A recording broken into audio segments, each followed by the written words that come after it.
Most of the spices we consume come from the East, from India and the Spice Islands beyond.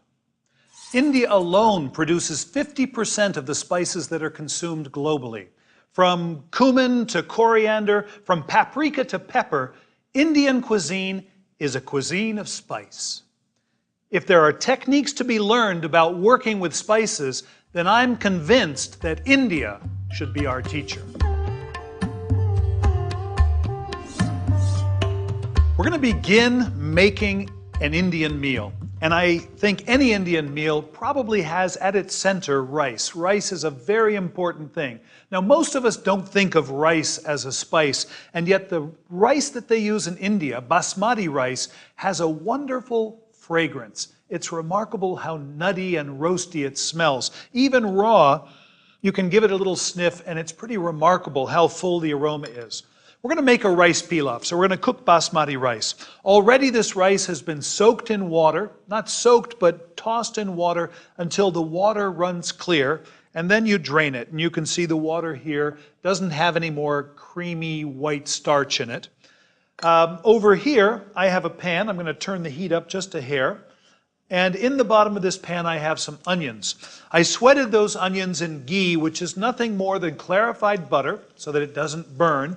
All of the milk solids have been taken out, and typically it has a fuller butter flavor. This is the cooking oil of choice for much of Indian cooking.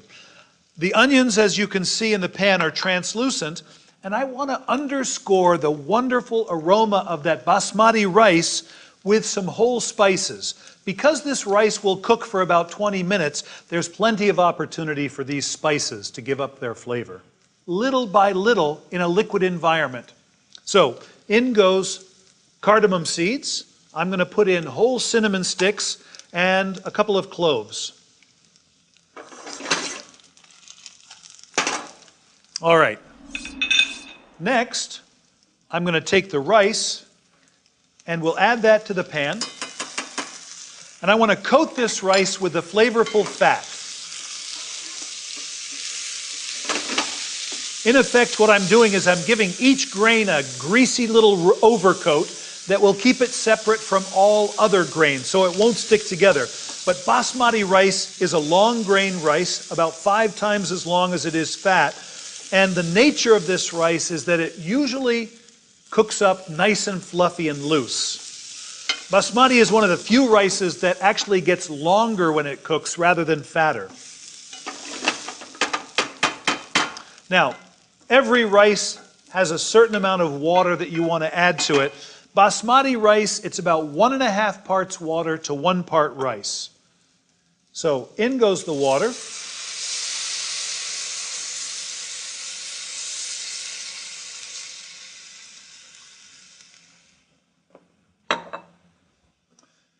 Give it one big stir, and then make sure that you season it with salt before you cook it. I've done some interesting experiments where you take the rice and you cook it with a measured amount of salt added to the cooking liquid, and you make the same volume of rice but add the same amount of salt after the fact, night and day.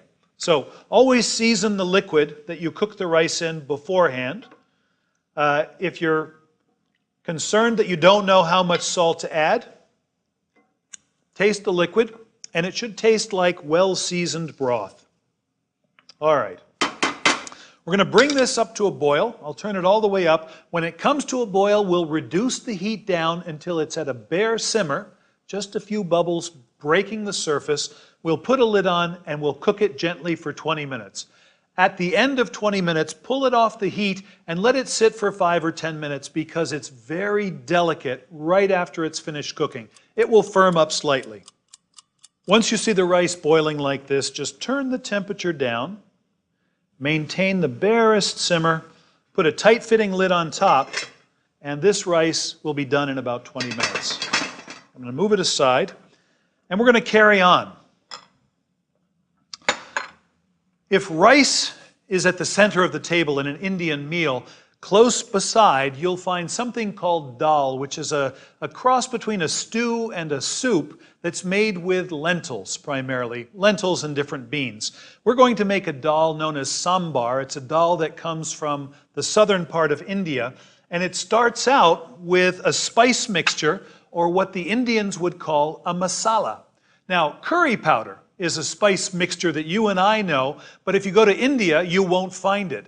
They make their mixtures as they need them, and the one they use for fish and vegetables may be different than the one that they use for meats. So, masala is a spice mixture.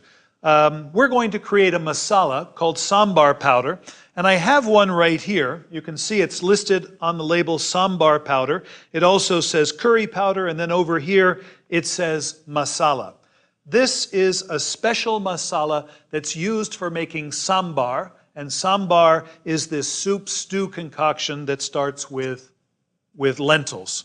All right, so to make this sambar powder, I have a pan on the heat right here, and while I'm simmering whole spices over here, now what I'd like to do is draw the flavor out of raw spices and cook it slightly. And so I'm going to take whole spices and toast them in a dry pan.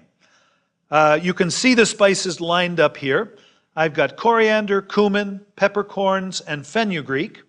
And let me go ahead and put some of these right into the pan. While the pan is still cool, I can be a little cavalier, but as soon as it starts to heat up,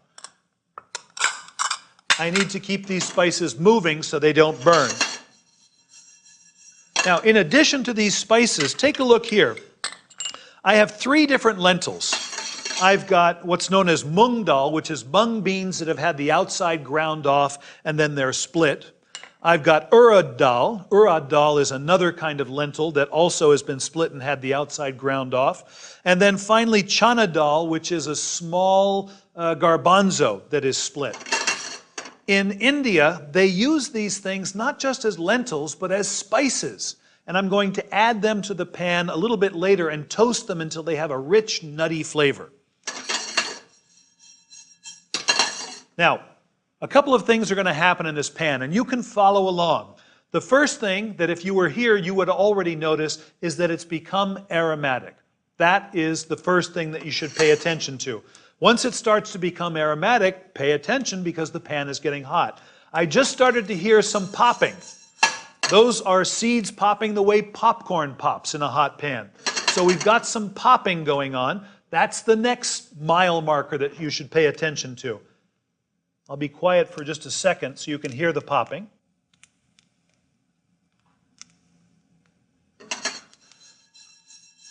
With the popping, definitely keep the spices mixed. Next, you'll probably notice that the color begins to darken. First, very, very slowly. So it goes from the way it looked before to becoming slightly darker. And then the last thing I would have you look for is just a little bit of smoke coming off the pan. And you can see it happening right now. At this point, you want to keep these spices moving constantly, otherwise they'll burn. And you might even think about getting them out of the hot pan if you don't feel comfortable tossing them like this. Otherwise, I can guarantee you they will burn. If, for instance, I were to take them and put them into a cool plate like this, then I don't have to worry about them any longer. All right. So we're going to grind these spices in just a second, but first I want to toast the various dals.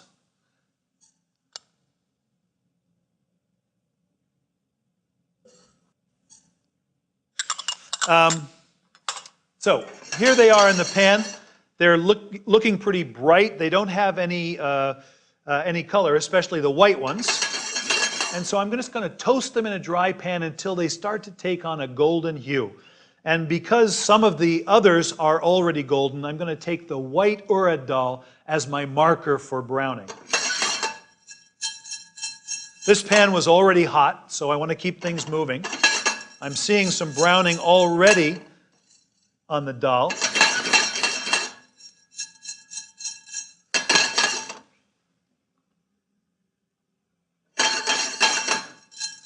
You can evaluate your rice just by the steam that's coming out from under the lid. I saw more steam than I liked, and so I just turned the temperature down a little bit. I'm going to put this right here, and you can see that all of these have already begun to brown. All right, time to grind our sambar powder, or our masala, up. I'm going to put these spices into a spice mill. You could use a mortar and pestle if you thought that was easier. Likewise, I'm going to put the dal in the spice mill.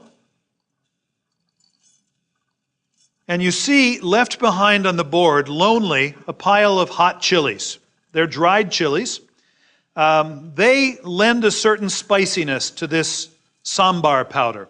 One of the nice things about making it yourself is that you can choose to put more or less chili into this powder. If you're particularly sensitive to spicy food, then you might not be able to use a commercial sambar powder. And making it yourself really seems like a great idea. Sambar is a dal from southern India where it's very, very hot, and spicy food is one of the tricks that they use to stay cool in a hot environment. The other trick that I'll share is that if you take the seeds out of these chilies, just by breaking them in half and getting rid of the seeds, it will be much cooler. I can take upwards of 80% of the heat of these chilies out by getting rid of the ribs on the inside and the seeds as well. You know, against the eventuality that I have somebody coming to my house that doesn't like food so spicy, I'm going to leave those out. All right.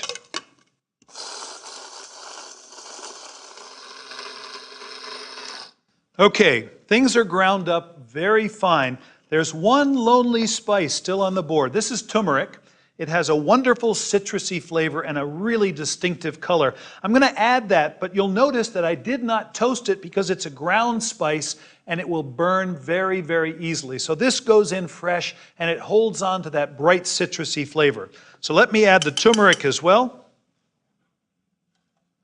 We'll add that.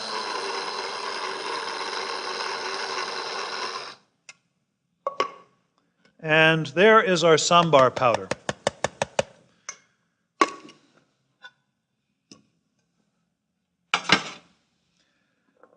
In the event that you don't have all of those spices right now in your cupboard, it's nice to know that at an Indian grocery you can find sambar masala already available for sale. Let me set that aside. Now, we're going to make our sambar. Now, this is a dal. It just goes by the name sambar in southern India.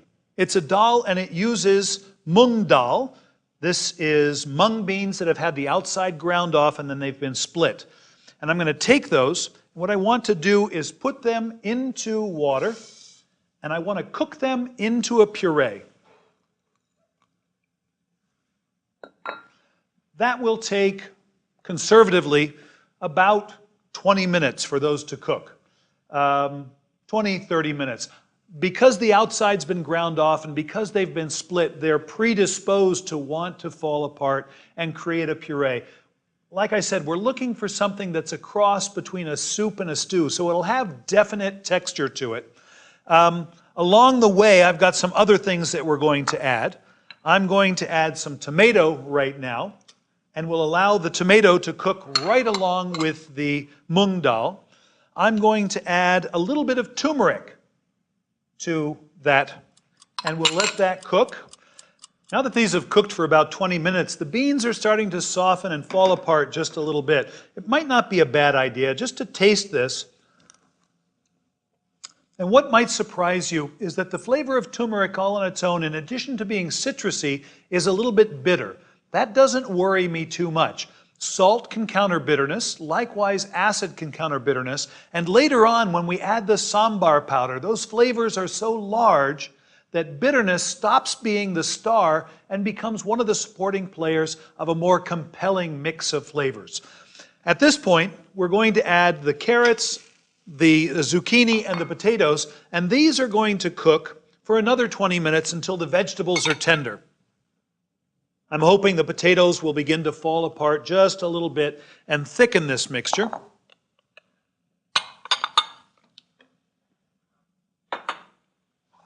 If at any point it ever seems dry to you, certainly you can add a little bit more liquid, but I think we'll be fine here. Now, I'm going to put a lid on this and set it aside because I've got one pot that's already finished. If you look here, I've got this dal, all the vegetables are tender, and it's starting to get nice and thick.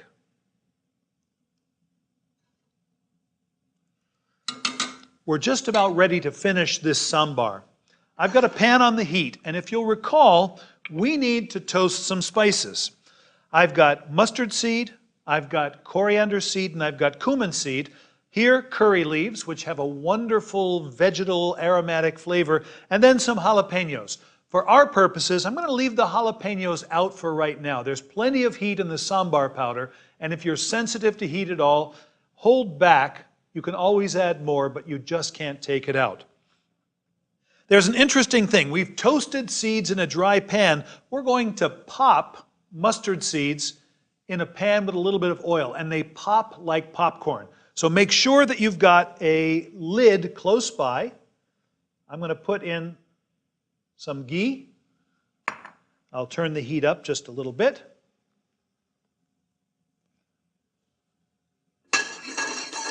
And we'll wait for that oil to get hot.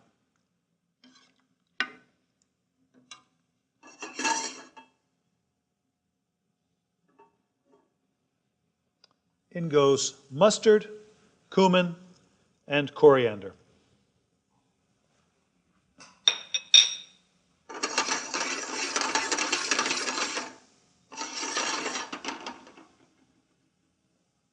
Make sure you have a lid close by, because when these mustard seeds start to pop, they will go everywhere. Usually I leave them uncovered until I see the first couple of pops. If you listen, you'll hear it. And then put the lid on and keep swirling it as though you were making popcorn. Periodically stop and hear exactly what's going on in the pan. Now the popping is carrying on.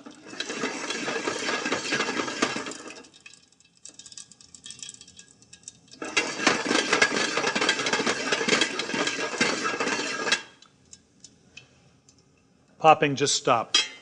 All right, so this will be a textural element. I'm going to take the curry leaves and sizzle those in the hot oil or the hot ghee. You can see it happens very, very quickly. And then this oil with the popped spices makes its way right into this pan.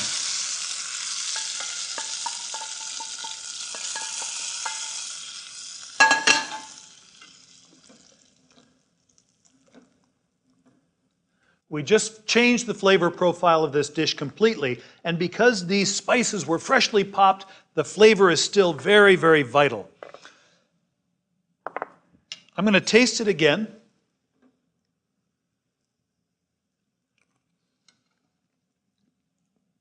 I'm going to add a little bit of salt, and then if you like the idea, and I do, of adding a little bit of acid, a squeeze of lemon juice is nice, but traditionally they'll use tamarind paste, and I have some here. We'll talk about tamarind in just a little bit.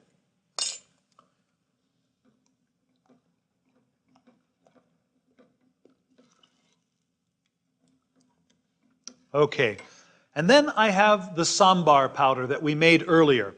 I'm going to add some ground spice, which will be very, very aromatic.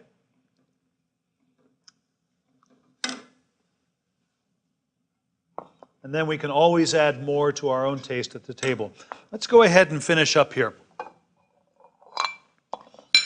Here is our rice from earlier.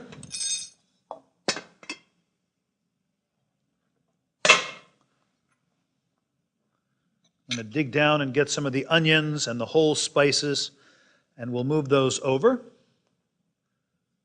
This is so aromatic, so nutty, and smells sweet like cinnamon and clove. There's a little camphor smell from the cardamom. And I like to leave the spices right in the rice. They sort of tell a flavor story that I like very, very much.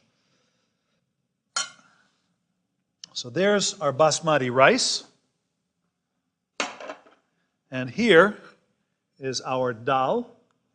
Sambar is what they call it in southern India.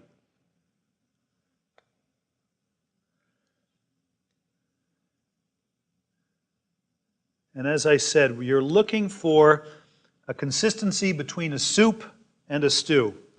A little sambar powder on top, and our Indian meal is off and running.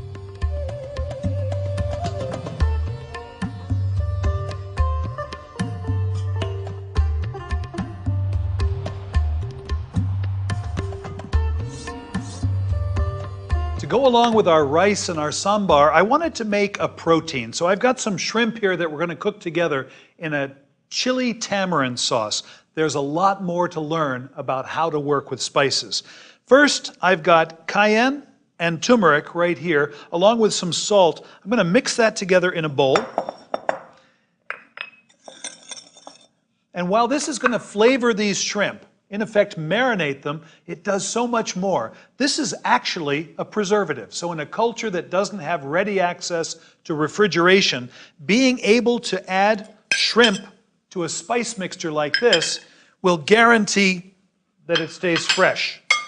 All right, we'll toss that together, and we're going to marinate these shrimp in the spices and in the salt. Later on, we'll saute them, and we'll cook those spices on the outside before adding these shrimp to a sauce. All right, next, I want to create a masala. Now, I've already shared with you that curry powder is a masala, but let me show you this. This is called a masala daba. What I call it is a spice caddy. And I'll take the lid off, and what you'll see is a selection of spices, all laid out and ready to go. In an Indian kitchen, what they might do is say, all right, I'm making shrimp. I want to take a little bit of cayenne. I want to take a little bit of coriander because it's nice and citrusy. And then some depth, maybe I'll use some cumin. And so this would make up the masala, the spice mix for this particular dish. And it would be selected from a spice caddy, just like this. Let me put this aside. And we're going to create that masala right now, just by adding all three of these spices together. Now, when we made our sambar, we made a sambar masala, and we were able to adjust the flavor of our sambar at the end by adding more of that masala, which is exactly what we're going to do here with this dish. Okay, last thing we need to do to have our mise en place in order is to talk about tamarind. Now, tamarind is a souring agent. It comes off of a tree in a long pod, about as long as a banana, but flat and brown. On the outside is a hard shell which you crack off, and the inside is a sweet sour paste shot through with fibers and seeds. The way to get the fibers and seeds out is to soak it in hot water. So this here is tamarind block. The outside's been cracked off, the seeds and the fibers are still in there, but it's mostly paste. What I'm going to do is just break this up, and if you can break it up and soak it overnight, so much the better. Soak it in hot water. Maybe my fingers are the tool of choice, and we just break it into progressively smaller and smaller pieces. As I said, they use this as a souring agent. In our sambar, we used a little bit of tamarind paste. We could have easily used lemon juice. They make drinks from this, not just in India, but in Mexico and beyond.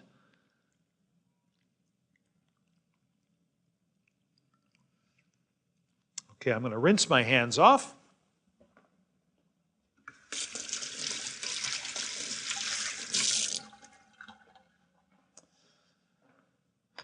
And we'll strain out the seeds.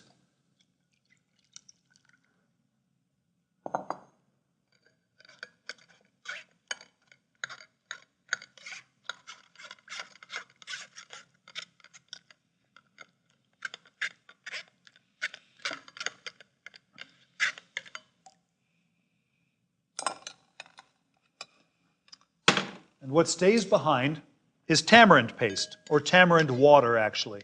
If it was thicker, I would call it tamarind paste.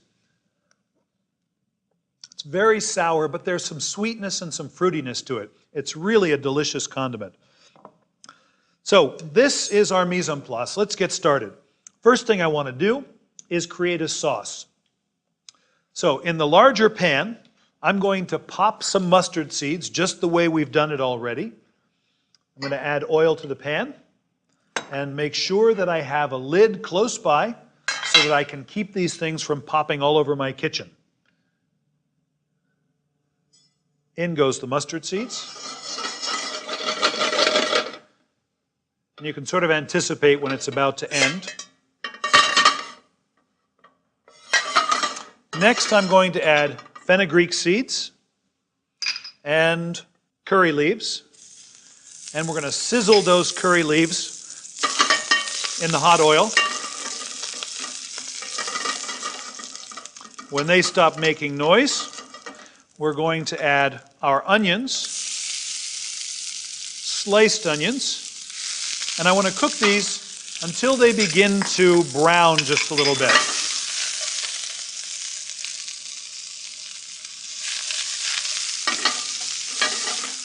So if you look, the onions have begun to brown along the edges and they're translucent. That's what I'm looking for.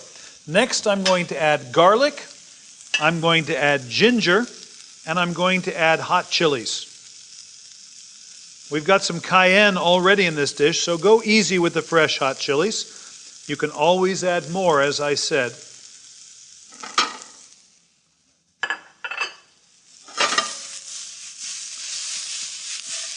Once the garlic is aromatic, you want to carry on because you don't want it to burn. So I'm going to add tomatoes to this pan. That will cool the pan down just a little bit and prevent the garlic from burning. And this is going to be our sauce along with the tamarind liquid.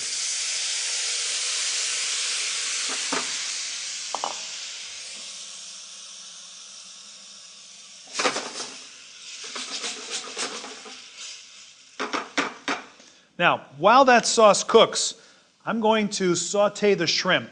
I want to cook them in a hot pan with oil because I want the spices on the outside of the shrimp to have an opportunity to touch the hot surface of that pan. They're not going to cook for very long. A shrimp maybe takes 5 minutes to cook.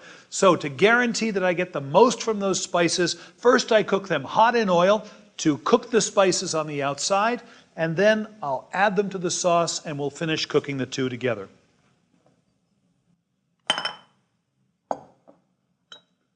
Hot pan. Next, hot oil. I want to cook these fast, so when the oil begins to smoke just a little bit, that's when our shrimp go in. All right, there we go.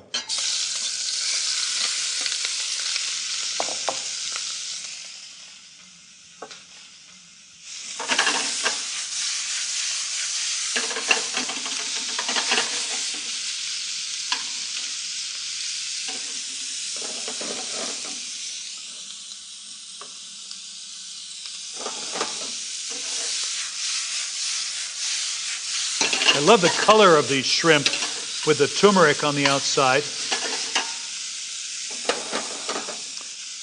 I just turned up the temperature on this sauce just to reduce it a little bit.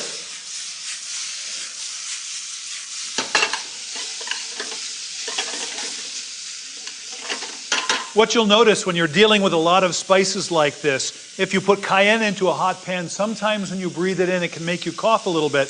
So having a hood or a window open is a nice idea. I can guarantee you it's going to taste great.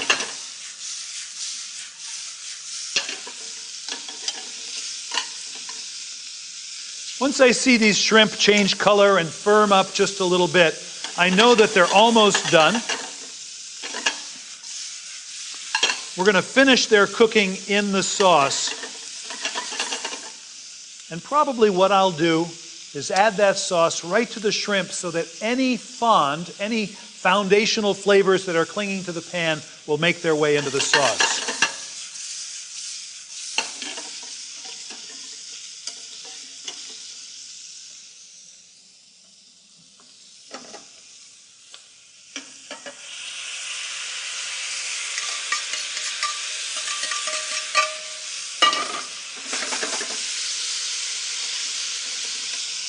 I think at this point I can even turn this off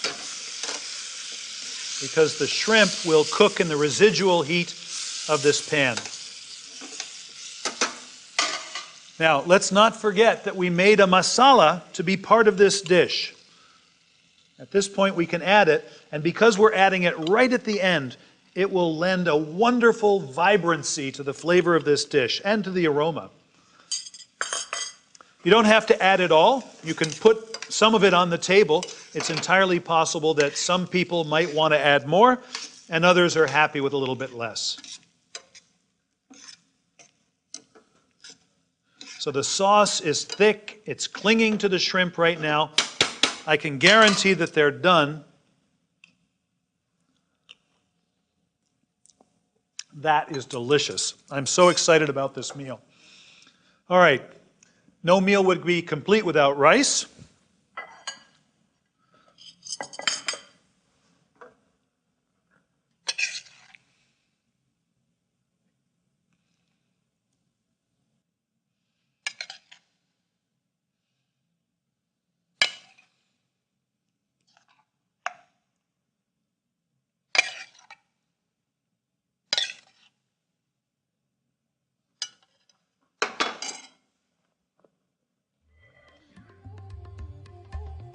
Tamarind shrimp, another delicious dish from southern India that showed you a couple of really interesting techniques. Popping spices, making masalas, and adding that masala right at the end for maximum impact.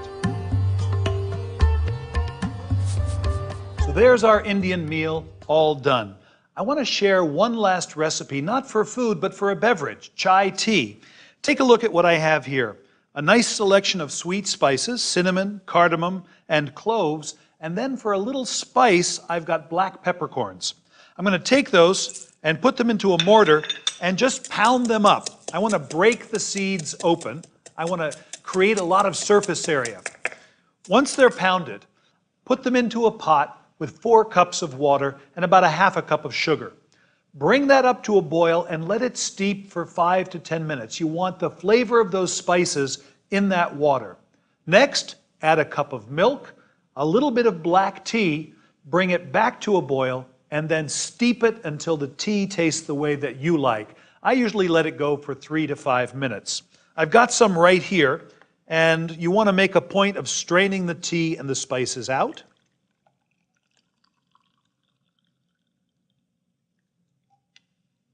There we go. It's as simple as that. You know, as delicious, exotic, and out of reach as this food looks, I can guarantee you that home cooks in India have jobs, they have children, and they have chores to do. And yet somehow they manage. I'm convinced that if you understand the techniques, that you can make a beautiful meal like this in your own kitchen.